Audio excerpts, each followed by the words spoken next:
Others with a more secular approach who have also been very successful. Let's take Warren Buffett of Omaha, Nebraska. If you had put $10,000 in 1965 into his company, Berkshire Hathaway, you would have $1 million today. Warren was a chapter in my 1972 book, Super Money, so I've known him a long time. He learned his trade with Ben Graham, the original dean of security analysis at Columbia University. I don't think Warren has ever been on television until this interview, and he has certainly never courted publicity, but recently he got a lot of it when he emerged as the key figure in the takeover of ABC by Capital Cities. Warren will be the largest shareholder of the new company, and his own net worth is now far in excess of $500 million. But when I spoke with him last fall in his office in Omaha, he very characteristically made his investment style seem so perfectly simple. The first rule in investment is don't lose. And the second rule in investment is don't forget the first rule, and that's all the rules there are. I mean, if you buy things for far below what they're worth and you buy a group of them, you basically don't lose money. Warren, what do you consider the most important quality for an investment manager? It's a temperamental quality, not an intellectual quality. You don't need tons of IQ in this business. I mean, you have to have enough IQ to get from here to downtown Omaha, but you do not have to be able to play three-dimensional chess or be in the top leagues in terms of bridge playing or something of the sort. You need a stable personality. You need a temperament that neither derives great pleasure from being with the crowd or against the crowd, because this is not a business where you take polls. It's a business where you think. And Ben Graham would say that you're not right or wrong because 1,000 people agree with you. And you're not right or wrong because 1,000 people disagree with you. You're right because your facts and your reasoning are right. Warren, what do you do that's different than 90% of the money managers who are in the market? Certainly most of the professional investors focus on what the stock is likely to do in the next year or two, and they have all kinds of arcane methods of approaching that, but they do not really think of themselves as owning a piece of a business. The real test of whether you're investing from a value standpoint or not is whether you care whether the stock market is open tomorrow. If you're making a good investment in a security, it shouldn't bother you if they close down the stock market for 5 years. All the ticker tells me is the price. Yeah. And I can look at the price occasionally to see whether the price is outlandishly cheap or outlandishly high, but prices don't tell me anything about a business. Business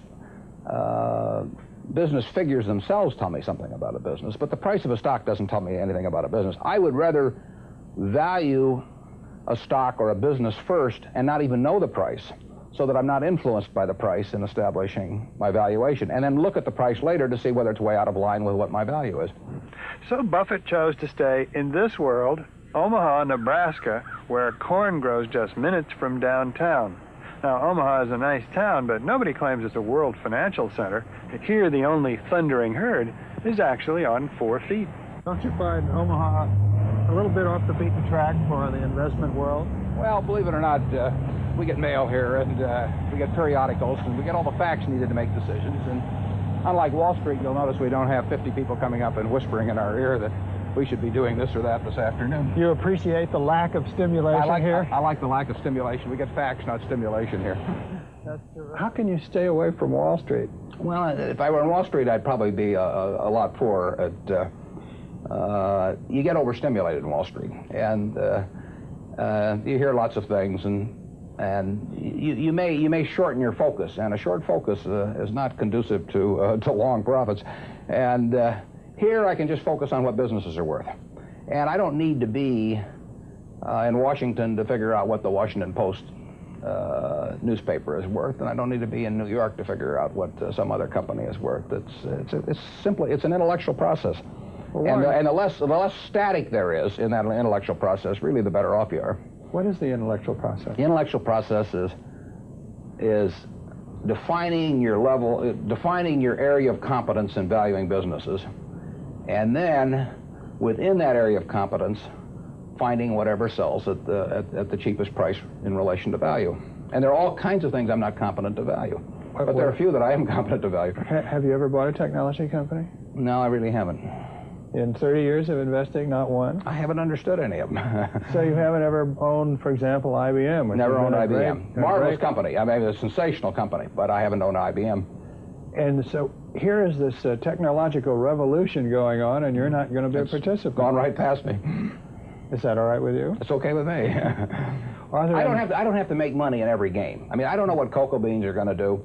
I don't, you know, there are all kinds of things I don't know about, and that may be too bad. But you know, why should I know all about them? I haven't worked that hard on them. In the securities business, you literally every day have thousands of the major American corporations offered to you at a price that changes daily. And you don't have to make any decisions. You have to make, nothing is forced upon you. So there are no called strikes in the business. The pitcher just stands there and throws balls at you. And if you're playing real baseball and it's between the knees and the shoulders, you either swing or you got a strike called on you. If you get too many called on you, you're out. In the securities business, you sit there and they throw U.S. Steel at 25 and they throw General Motors at 68, and you don't have to swing at any of them. They may be wonderful pitches to swing at, but if you don't know enough, you don't have to swing. And you can sit there and watch thousands of pitches, and finally you get one right there where you want it, something that you understand, and then you swing. And so you might not swing for 6 months. You might not swing for 2 years. Isn't that boring? It would bore most people, and certainly boredom is a problem with most professional money managers. If they try to sit out an inning or two, not only do they get somewhat antsy, but their clients start yelling, "Swing, you bum!" You know, from the stands, and that's very tough for people to do. Warren, your approach seems so simple. Why doesn't everybody do it? Well, I think partly because it is so simple. That the academics, for example, focus on all kinds of variables. Partly because by academics you mean professors of right, finance? Yeah, the data's there. In business school? Sure, and the data's there. So they focus on whether if you buy stocks on Tuesday and sell them on Friday, you're better off, or if you buy them in election years and sell them in other years, you're better off, or if you buy small companies. There are all these variables because the data are there, and they've learned how to manipulate data. And as a friend of mine says, to a man with a hammer, everything looks like a nail. And once you have these skills, you just are dying to utilize them in some way, but they aren't important. If I were being asked to participate in a business opportunity, would it make any difference to me whether I bought it on a Tuesday or a Saturday or an election year or something? It's not what a businessman thinks about in buying businesses. So why think about it when buying stocks? Because stocks are just pieces of businesses.